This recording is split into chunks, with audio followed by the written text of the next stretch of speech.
வணக்கம் வியூவர்ஸ், எல்லாரும் எப்படி இருக்கீங்க? என் காவிய உலகம் சேனலுக்கு உங்களை வரவேற்கிறேன். மிளகா மிளகு தொக்கு இது எப்படி பண்ணுறதுன்னு பார்க்கலாம் வாங்க. அதுக்கு தேவையான பொருட்கள்: 1 ஸ்பூன் மிளகு, 1 ஸ்பூன் சீரகம், 1 ஸ்பூன் சோம்பு, 1 ஸ்பூன் தனியா, எல்லாமே 1 ஸ்பூன் எடுத்துக்கோங்க. 2 டேபிள் ஸ்பூன் துருவன இஞ்சி பூண்டு, 2 பச்சை மிளகாய், 1 தக்காளி, 1 வெங்காயம். தேவையான முக்கியமான பொருள் குடமிளகாய். இதை 2 எடுத்து நான் கட் பண்ணி வச்சுருக்கேன்.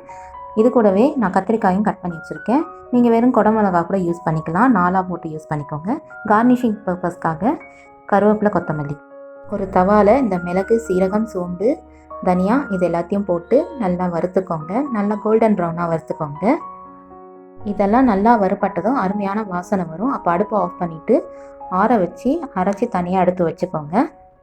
தவாவில் 4 ஸ்பூன் எண்ணெய் விட்டு 1 ஸ்பூன் கடுகு போட்டு கடுகை நல்லா பொரிய விடுங்க. கடுகு நல்லா பொரிஞ்சதும் அது கூடவே 1/2 ஸ்பூன் சோம்பு போட்டுக்கோங்க.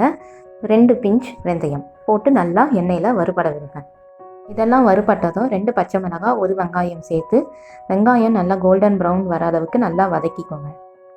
நீங்கள் இந்த டிஷ்ஷுக்கு சின்ன வெங்காயம் கூட யூஸ் பண்ணிக்கலாம், ரொம்பவே சூப்பராக இருக்குங்க, ரொம்பவும் ஹெல்த்தியாகவும் இருக்கும். வெங்காயம் நல்லா பொன்னிறமாக வதங்கினதுக்கப்புறம் 1 தக்காளி சேர்த்துக்கோங்க. 1 தக்காளி மட்டும் போதும், அது சும்மா டேஸ்ட்டுக்காக தான். துருவின இஞ்சி பூண்டு 2 டேபிள் ஸ்பூன் வர மாதிரி. எனக்கு துருவி சேர்த்தா தான் பிடிக்கும், அதனால் நான் துருவி சேர்த்துருக்கேன். நீங்கள் அரைச்சி சேர்த்துக்கலாம், உங்களுக்கு எப்படி விருப்பமோ அது போலவே நீங்களும் இஞ்சி பூண்டு சேர்த்துக்கலாங்க. கருவேப்பிலையும் சேர்த்துக்கோங்க. வெங்காயம் போடும் போதே கருவேப்பிலை போட்டிருக்கணும், நான் மறந்துட்டேன், நீங்கள் சேர்த்துக்கோங்க மறக்காமல். இப்போ இது கூடவே 2 குடமிளகா கட் பண்ணி வச்சது, ஃப்ரெஞ்ச் ஃப்ரைஸ் மாதிரி நீட்டாக கட் பண்ணி வச்சுருக்கேன், அதையும் சேர்த்துட்டு அது கூடவே நான் கத்திரிக்காயும் சேர்த்துருக்கேன், அதையும் நீட்டாக தான் கட் பண்ணி போட்டிருக்கேங்க. வாட்டி நல்லா கிளறி விடுங்க. இதெல்லாம் கொஞ்சம் வதங்கினதும் இதில் தேவையான அளவு உப்பு சேர்த்துக்கோங்க.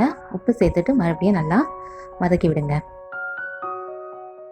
அடுத்து இது கூடவே 1/2 டேபிள் ஸ்பூன் மஞ்சத்தூள், அப்புறம் 1/2 டேபிள் ஸ்பூன் கரம் மசாலா,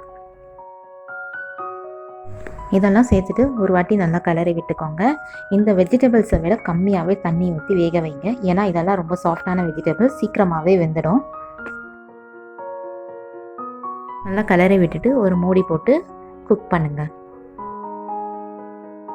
5லேருந்து 8 நிமிஷத்துக்கு அப்புறம் பார்த்திங்கன்னா நமக்கு தண்ணியெல்லாம் குறைஞ்சி அந்த வெஜிடபிள்ஸ்லாம் நல்லா குக் ஆகியிருக்குங்க, நல்லா சாஃப்டாகவே ஆகியிருக்கும்.